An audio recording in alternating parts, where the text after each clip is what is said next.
కింద గ్యాస్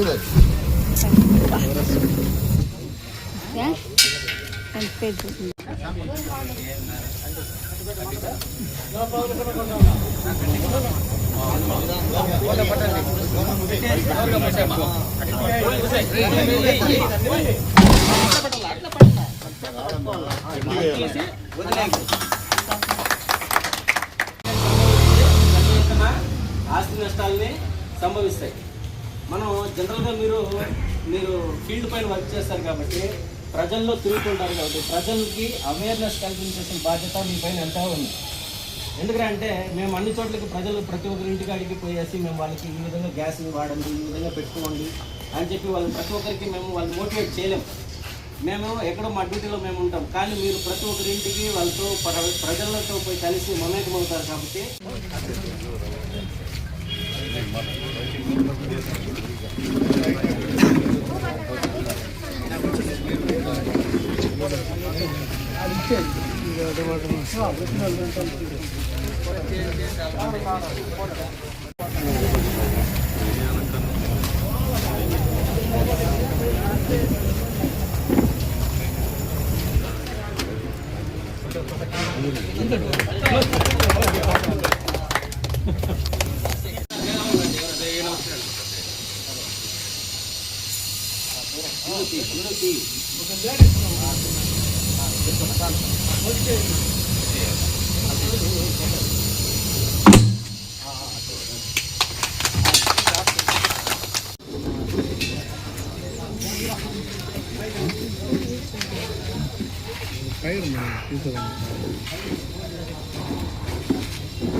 చెప్పండి, నాకు గ్యాస్ ఆఫ్ చేసుకోండి, గ్యాస్ చేయకండి, అనవసరంగా గ్యాస్ వాడకండి, గ్యాస్ వాడిన తర్వాత బంద్ క్లోజ్ చేయండి, ఏమైనా లీకేజ్ ఏమంటే ఇమీడియట్గా మా నెంబర్కి ఫోన్ చేయండి. ఈ విధంగా వాళ్ళకి ఒక సందేశం ఇచ్చి ఈ థైరాయిడ్ జరిగిన ఎల్పిజి వల్ల జరిగే థైరాయిడ్ జరిగిన తగ్గే విధంగా కొన్ని ప్రయత్నాలు చేయాలని నా తరఫున కోరుకుంటున్నాను. మన సార్ గారు నరేష్ శర్మ సైడ్ రావాలా? అదే సార్ కొంచెం సైడ్ రావాలి సార్. మీరు సైడ్ రావాలి సార్, కొంచెం వెనక్కి రండి.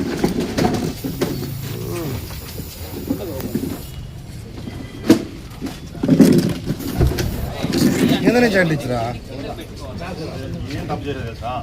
గ్యాస్ అనేది ఎక్కువ వస్తుంది, గ్యాస్ అనుకుంటుంది. ధైర్యం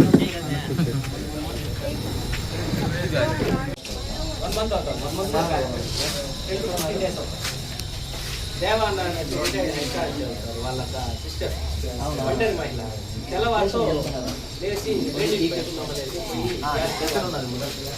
ఆ పాటికి ఏం రాయంటే ఆ హోల్స్లో డ్యామేజ్ ఉండేది. అది ఏంటంటే గ్రీన్ కలర్ రోడ్ మీరు చూసే ఉంటారు. ఆ గ్రీన్ కలర్ రోజు నేను చిన్నప్పుడు చూస్తాను, మళ్ళీ ఇప్పుడు ఈ మధ్య కనబడతాం.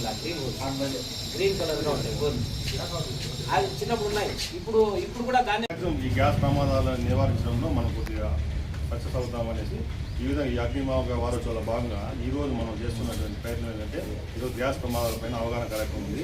మొత్తం క్లాస్ అయితే విన్నారు కాబట్టి జస్ట్ ఇప్పుడు ఇవన్నీ మీరు రెగ్యులర్గా ఇంతకుముందు స్టేషన్లో గ్యాస్ పనిచేసే వాళ్ళందరూ ఒక ఏజెన్సీ తరఫున ఒక ఇద్దరు వచ్చినారంటే మీ ద్వారానే ఇది చేపిస్తాం. డెమో క్లాస్ చిన్నగా లీకేజ్ జరిగినప్పుడు మనం ఎట్లా ఆడుకోవాలి. ఒక గ్యాస్ ఏజెన్సీ నుంచి ఒక ఇద్దరు మొత్తం 5 ఉన్నారు కాబట్టి ఇక్కడ ఒక్కొక్క ఏజెన్సీ ఇద్దరు వచ్చినారంటే ఒక్కొక్క ఇద్దరు దగ్గర ఒక డెమో చేపిస్తాం. మనం లోడింగ్ కానీ అన్లోడింగ్ చేసినప్పుడు గ్యాస్ లీక్ లేదని ఇమీడియట్గా మనము ఈ రిటైల్ మిల్క్ క్యాప్టెన్ లీక్ కలపడం వల్ల ఆ స్మెల్ని మన ముక్కును పసిగట్టి మనం వెంటనే గ్యాస్ లీకేజ్ వస్తూ ఉంది అని చెప్పేసి మనం దాన్ని గుర్తిస్తాం. జనరల్గా మనం ఏం చేస్తాం, 15% గ్యాప్ అవుతుంది పైన మొత్తం ఫిల్ చేయకూడదు. గ్యాస్ సిలిండర్ని ఎందుకు జస్ట్ పెరుగుతూ ఉంటుంది, తగ్గుతూ ఉంటుంది. ఒక్కొక్క రోజు చల్లగా ఉంటుంది, ఒక్కొక్క రోజు వేడి ఎక్కువగా ఉంటుంది వాతావరణంలో. అటువంటి పరిస్థితులు ఏమవుతుందంటే లోపల దాని యొక్క ప్రజలు పాత్రధారి అయినటువంటి స్టేట్ ఫైర్ ఆఫీసర్ గారు పి మనోహర్ గారు మరియు అసిస్టెంట్ స్టేట్ ఫైర్ ఆఫీసర్ గారు అయినటువంటి శ్రీ ఎం నరేష్ గారు హాజరై వారి ఆధ్వర్యంలో ఈరోజు మీ ఏజెన్సీస్ ఓనర్లతో మరియు మీ స్టాఫ్తో ఈరోజు ఇక్కడ మనం అందరం సమావేశమవుతున్నాము. ఇందులో ముఖ్యంగా ఈరోజు మనము కొన్ని ఇంట్రడక్షన్ అవ్వడం మనం ఏమంటే ఒకరినొకరు కొన్ని క్వశ్చన్లు అడుగుతాం. మీకు ఎంత మాత్రము ఒక ఫైర్ యాక్సిడెంట్ జరిగే దానిపైన అవగాహన, ఎల్పిజి వచ్చే సమస్యలుగా రెక్టిఫై చేయాలా అనే విషయాలపైన మనం ఈరోజు డిస్కషన్ జరుగుతుంది. నేను ఏదో లెక్చరర్ చెప్పినట్టు కంటిన్యూగా లెక్చరర్ చెప్తా పొందాలంటే అది మీకు అర్థం కాకపోవచ్చు. కానీ ఈరోజు మనం ఏం రాకుండా క్వశ్చన్ అంటూ ఆన్సర్ అనే విధంగా మనం ఈరోజు దీనిలో మనము మాట్లాడుకుంటున్నాం. జనరల్గా ఎల్పిజి అంటే ఏమి, ఎల్పిజి అంటే ఏమి లేదా చెప్పండి. గ్యాస్. దీని యొక్క హైలీ ఫ్లేమబుల్ గ్యాస్ ఉంటుంది. ఇయర్ గ్యాస్ అని కూడా అంటారు. ఏంటంటే హైలీ ఫ్లేమబుల్ ఉంటుంది. అన్ని చోట్ల పోయి చెప్పినా వాళ్ళకి అంత ఇది కాదు.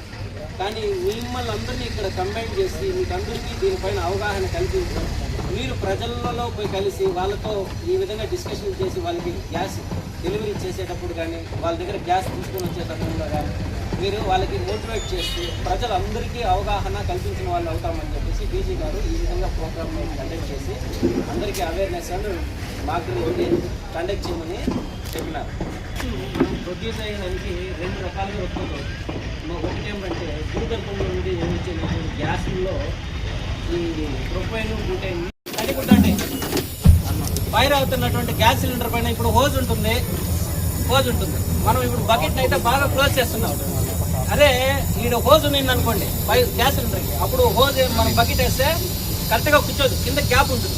ఆ గ్యాప్లో ఏమవుతుందంటే మళ్ళీ ఫైర్ అవుతూనే ఉంటుంది, బకెట్ కూడా కాలిపోతుంది. సో అటువంటి సందర్భంలో ఏం చేయాలంటే ఇది తడిగుంట ఒక బెడ్షీట్ కానీ బాగా నీటిలో తడిపేసి దాన్ని ఈ విధంగా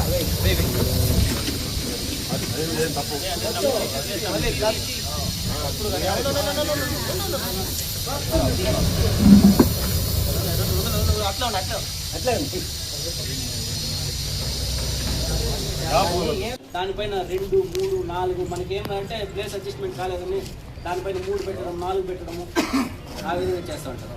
అది కూడా చేయకూడదు. ఒక దానిపైన ఒకటి మాత్రమే అలౌ చేసినారు, దానిపైన పెట్టడం కూడా కరెక్ట్ కాదు. అదే ఎంటీ సిలిండర్స్ అనుకోండి 3 వరకు అలౌ చేసి.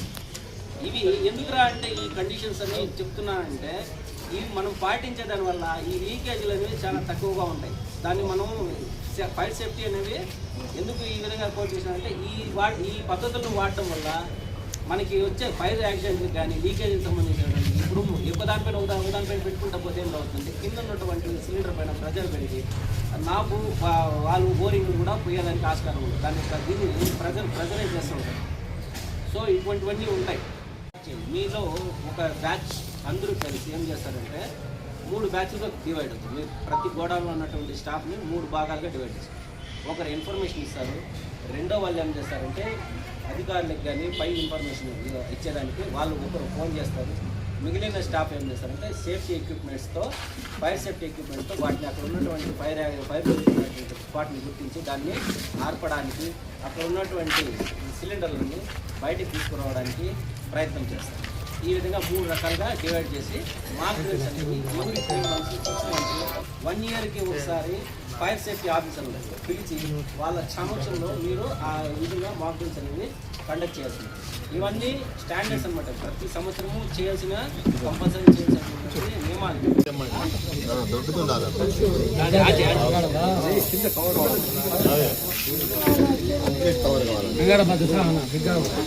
ఆక్సిజన్ రాకుండా కవర్ కావాలి. దాన్ని వేసేది సిలిండర్ ఉంది కదా, అది ఇంకా వచ్చింది. బెడ్షీట్ అది తక్కువ సైజ్ అయిపోయింది. వేసే పద్ధతి ఏమంటే థిక్గా ఉండాలా, ప్లస్ ఏమంటే దానికి కవర్ కావాలా. బెడ్షీట్ సైజ్ ఇలాగ వస్తుంది. అర్థమైందా? ఫాస్ట్ మనం ఎంత క్విక్గా ఉంటామో అంత బాగా సమర్థవంతంగా దాన్ని అర్థం. మనం డిలే చేసి ఇక్కడ గ్యాప్ పెట్టి ఇట్లా మూస్తే మాత్రాన ఇక్కడ గ్యాప్ ఉంటుంది. ఈ గ్యాప్లో నుండి గ్యాస్ ఫైర్ అవుతా మనం వేసుకుంటాం.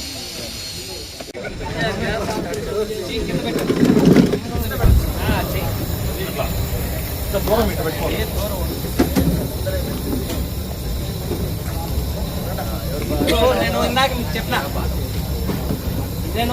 విషయం చెప్పిన. ఏరంటే ఫైర్ అవుతాయంటే గ్యాస్ సిలిండర్ ఎప్పుడు పేలదు అని. అది వాస్తవం అవునా కాదా అనేది చెప్పండి. ఎందుకంటే ఈ గ్యాస్ సిలిండర్ల నుండి వచ్చేటటువంటి గ్యాస్ ఉంటుంది.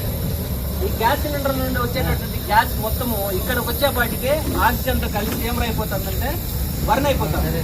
ఇంకా అక్కడ లేదు, ఫ్యూయల్ లేదు, ఇంకా మండడానికి ఇంకా ఆడ ఫ్యూయల్ లేదు. సో అటువంటి గ్యాస్ సిలిండర్లు పేలవు. మనం గుర్తుగా దాన్ని ఈజీగా మనం హ్యాండిల్ చేయొచ్చు. ఫైర్ అవుతుండే గ్యాస్ సిలిండర్ని ఈజీగా హ్యాండిల్ ఏ విధంగా చేస్తారని కొద్దిగా చెప్పండి. ఒక్కొక్కరు వన్ బై ఒక్కొక్క పాయింట్ చెప్తున్నారు. Okay, very good. మళ్ళా మీరు ఓకే, నిలువుగా పెట్టాలి, పండు పెట్టకూడదు. Very good. మళ్ళా చెప్పండి, మీరు డైలీ చేసేవే ఇవన్నీ.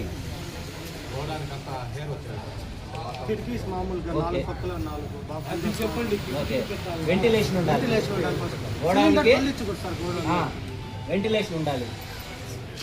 గోడౌన్లో కింద భాగము అంటే రాకిన నిప్పు రవ్వలు పుట్టినటువంటి మన్నుతో ఉండాలి.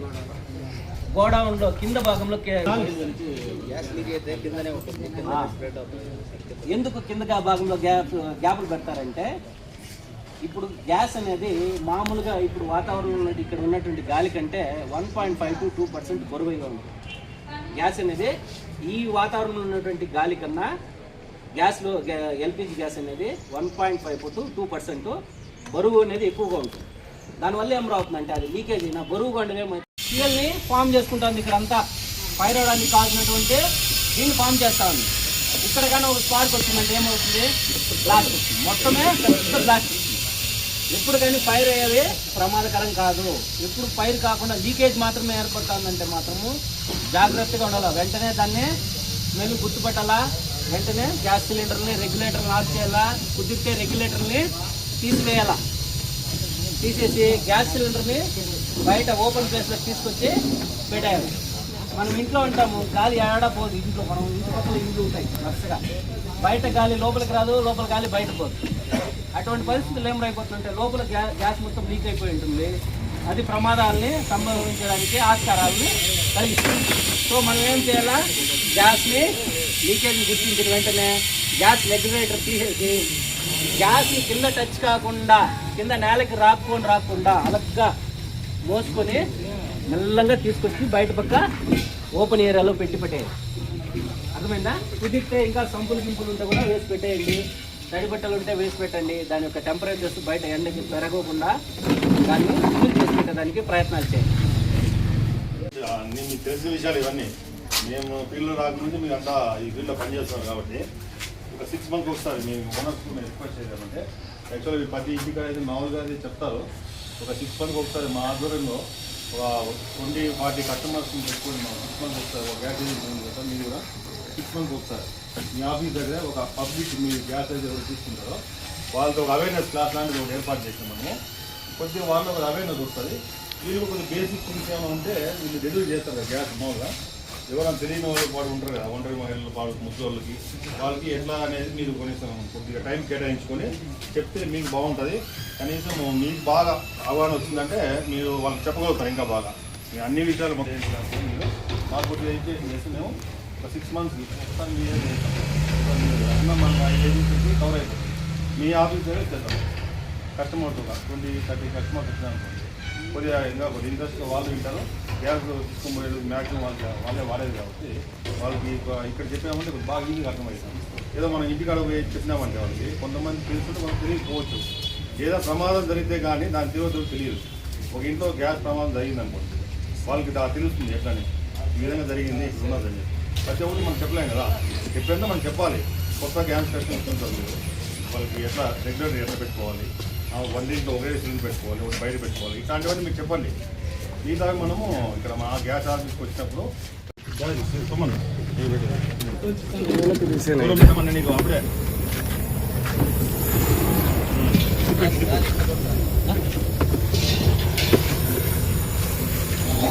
దూరం ఉన్నది.